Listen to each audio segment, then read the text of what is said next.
آیت نمبر 83۔ افغیرہ کیا علاوہ دین اللہ اللہ تعالیٰ کے دین کے یبغون وہ چاہتے ہیں،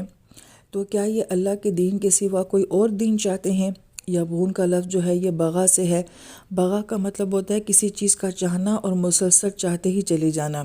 جیسے کہ ایک درخت ہے وہ بڑھتا جا رہا ہے اور بڑھتا ہی چلا جا رہا ہے اور مسلسل بڑھ رہا ہے، اس کو بھی بغا کہا جاتا ہے۔ پانی کا مسلسل چلتے رہنا اس کو بھی بغا کہا جاتا ہے۔ اور باغی لفظ بھی اسی سے ہی ہے کہ باغی شخص بھی اپنی بغاوت میں، اپنی خواہش کی تکمیل میں مسلسل بغاوت کرتا ہی چلا جاتا ہے۔ پھر اللہ تعالیٰ فرماتے ہیں وَلَہُ اور اسی ذات کے لیے اسلمہ ہر چیز فرما بردار ہے، من فی السماواتی جو بھی آسمانوں میں ہے، والارض اور زمین میں ہے، طوعاً خوشی کے ساتھ، وکرہاً اور مجبوراً بھی، وَإِلَیہِ اور اسی کی طرف یرجعون ان سب کو لٹا دیا جائے گا۔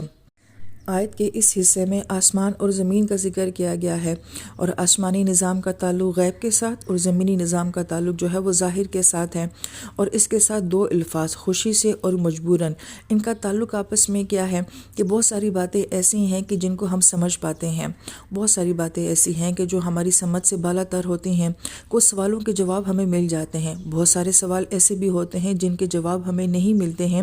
تو گویا اس سارے پس منظر کو آیت کے اس حصے میں بیان کیا گیا ہے کہ دنیا کی باقی ساری مخلوقات جو ہے وہ ایسی نہیں ہے کہ جس کو سوال کے جواب نہ ملیں تو وہ بغاوت کرے اور وہ کہے کہ میں بات نہیں مانتا، لیکن انسان ایسا ہے، وہ کہتا ہے کہ ایسا کیوں ہے، مثلا میں نماز کیوں پڑھوں، میں عبادت کیوں کروں، میں اللہ کو کیوں مانوں، وہ اپنے سوالوں کے جواب چاہتا ہے، اور جب اس کو اپنے سوالوں کے جواب نہیں ملتے ہیں تو پھر وہ باغی بھی ہو جاتا ہے، لیکن باقی ساری مخلوق ایسی نہیں ہے۔ لیکن اس کا ہرگز یہ مطلب نہیں ہے کہ ان تمام سوالات کے جوابات نہیں ہیں،